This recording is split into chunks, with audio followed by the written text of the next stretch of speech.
The Halocline phenomenon, exploring the mysterious meeting of two different worlds in the depths of the ocean. The halocline, a fascinating natural occurrence where two distinct bodies of water meet without mixing, is one of the most popular aquatic phenomena. With a massive amount of fresh and salt water sitting side by side, the question remains, what causes this separation, and how can it exist in nature?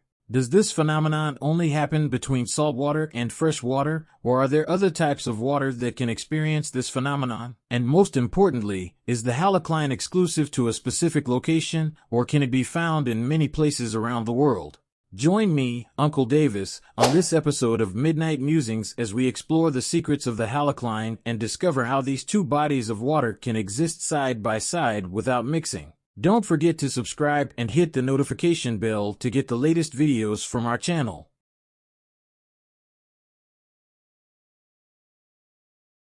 There are many things in nature that are inevitably connected, and one of the most important of these is water. If we follow the water cycle on Earth, it goes something like this. The sun, which is the main driver of the water cycle in nature, heats up the salty water in the oceans.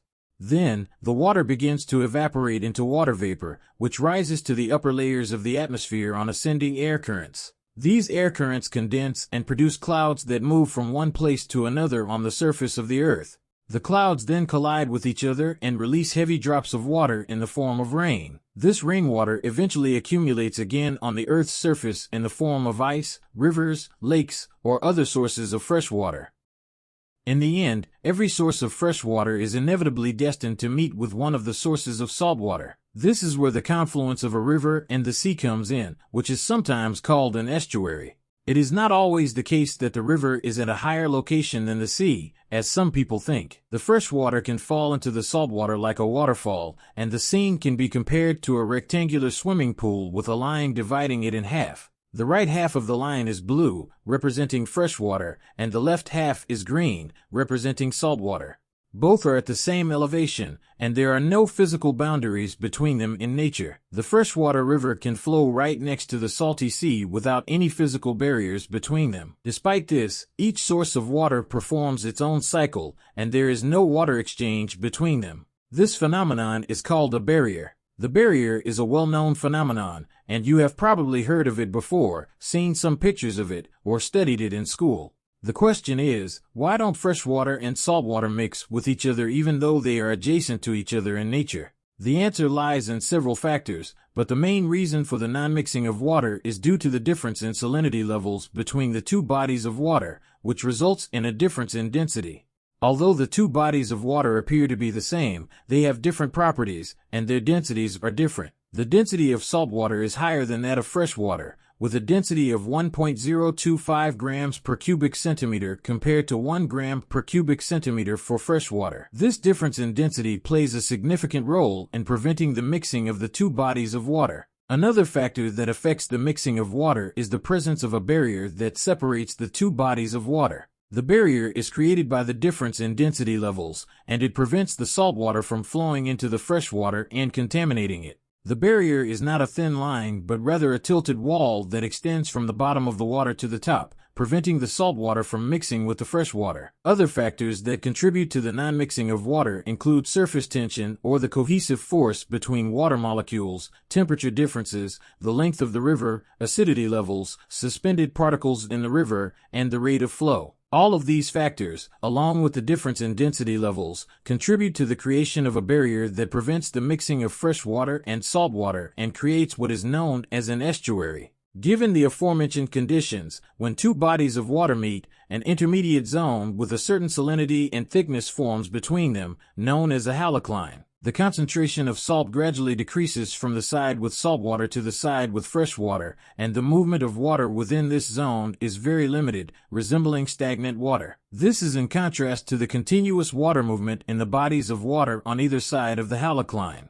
As a result, a distinct new zone with significantly lower salinity than the saltwater side and higher than the freshwater side appears in the stagnant water. Interestingly, this neutral zone prevents marine creatures in the bodies of water on either side from mixing, as freshwater fish cannot survive in saltwater and vice versa, and creatures living in the halocline cannot survive in either saltwater or freshwater. The halocline is the ideal habitat for these creatures. One of the most famous places where this phenomenon occurs is the tongue of Ras El Bar in the Egyptian governorate of Damietta, where the Nile River meets the saltwater of the Mediterranean Sea. The two bodies of water are in direct contact and at the same elevation, yet there is no mixing between them, creating a beautiful artistic image due to the different colors of the two bodies of water. The phenomenon of a water boundary exists in many places and is not necessarily between salt and freshwater bodies of water. It can occur between saltwater and saltwater, freshwater and stagnant water, and freshwater and saltwater. However, all other conditions must be met, such as a water boundary between oceans and seas, rivers and seas, and oceans themselves. This can be observed where the Red Sea meets the Indian Ocean at the Bab el-Mandeb Strait, where the Mediterranean Sea meets the Black Sea at the Bosporus Strait,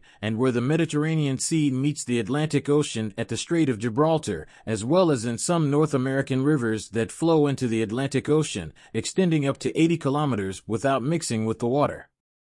If you look at each of these cases from a distance, you might feel like someone has brought colors and given each surface a certain shade of blue. Although most of them are almost the same type of water surfaces, one of the amazing things about the issue of the barrier is that there are isolated springs at the bottom of some seas and oceans that flow from the Earth's interior. With the appropriate conditions, these springs can maintain their fresh water and not mix with seawater. This raises the question of whether the barrier is useful, meaning whether the existence of a separation between different water surfaces is important or just a beautiful phenomenon where you see a dividing line between oceans. The truth is that we wouldn't be exaggerating if we said that the phenomenon of the barrier is one of the reasons that contributed to the survival of humanity. This is because this phenomenon simply maintains the amount of fresh water on the surface of the earth, and fresh water is one of the most important elements for the survival of human beings, just like oxygen and food. If the phenomenon of the barrier did not exist, the waters of the oceans, seas, and rivers at the same level would mix with each other, and as a result, the fresh water of the rivers and lakes would turn into salty water,